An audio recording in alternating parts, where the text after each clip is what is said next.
आप देख रहे हैं Ganesh Rathore YouTube channel. Please video start से एंडिंग तक पूरा वीडियो देखिए और लाइक शेयर एंड सब्सक्राइब करें। आप मेरे वीडियोस देखते रहे, मैं आपके लिए अच्छे अच्छे वीडियोस लाता रहूंगा।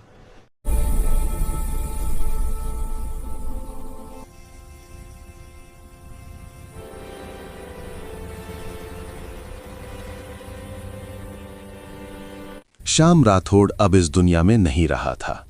उसके जाने के बाद घर जैसे सुन्न हो गया था। दीवारों पर खामोशी चिपक गई थी और हर कोने में उसकी यादें बसी हुई थी।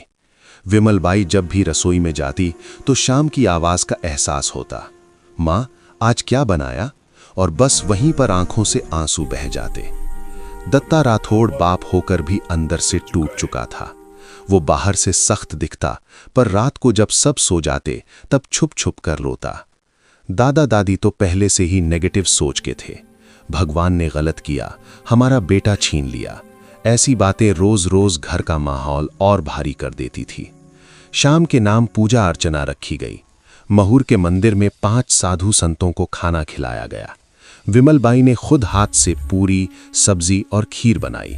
खाना देते वक्त उसके हाथ कांप रहे थे। हर निवाला जैसे शाम के नाम का था। उस दिन विमल ने मन ही मन कहा, भगवान मेरा बेटा जहां भी हो शांति से हो।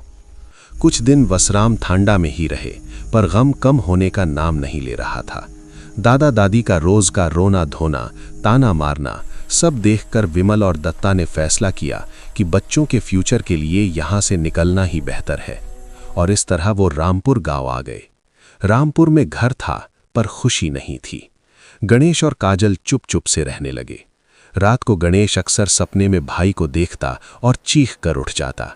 विमल बाई उसे सीने से लगा लेती और कहती, बेटा रो मत, माँ है ना। जिंदगी फिर धीरे धीरे चलने लगी। दत्ता राठौड़ रात को गिनिंग फैक्ट्री में नाइट ड्यूटी करता और दिन में साइकिल पर गांव-गांव किराना बेचता। थकान उसके चेहरे पर साफ दिखती थी, पर मजबूरी थी। विमल बाई घर संभालती, किराना दुकान देखती और बच्चों का ख्याल रखती। माँ होने का फर्ज वो पूरी ईमानदारी से निभा रही थी, चाहे अपना दर्द कितना ही गहरा क्यों ना हो। हालात इतने टाइट हो गए कि गणेश और काजल को हॉस्टल भेजना पड़ा। हॉस्टल जाते वक्त गणेश बिल्कुल टूट गया।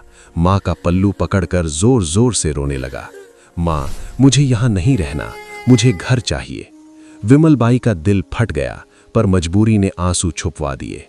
बेटा पढ़ाई जरूरी है, माँ रोज दुआ करेगी। हॉस्टल में गणेश का मन बिल्कुल नहीं लगता था। दोस्तों को अपने भाई श्याम के बारे में बताता, मेरा भाई बहुत अच्छा था, मेरा बहुत ख्याल रखता था।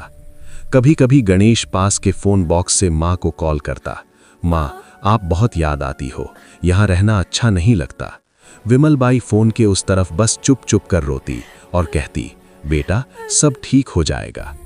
हॉस्टल में उसका सामान चोरी हो जाता, कभी बाल्टी, कभी कपड़े, कभी साबुन। ये सब माँ को बताता तो विमल और ज्यादा बेचैन हो जाती। कभी कभी वो दत्ता को गणेश के पास भेज देती। दत्ता जाकर बेटा को गले लगाता, थोड़ी सी बातें करता और जेब से 10 रुपए निकाल कर देता। गणेश को लगता जैसे पूरी दुनिया मिल गई हो। काजल गर्ल्स हॉस्टल में रहती थी। वहां रूल था, हर सेकंड संडे परिवार मिल सकता था। हर सेकंड संडे विमल बाई सुबह सुबह उठकर पूरी, आलू सब्जी, मिठाई बनाती और दोनों हॉस्टल्स जाती। गणेश भी बहन के हॉस्टल आ जाता। पूरा दिन हंसी मजाक, बातें, यादें सब होता।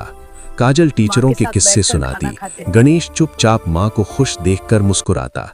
पर शाम होते ही सब बिखर जाता। विमल बाई जब जाने लगती, गणेश का चेहरा मुरझा जाता।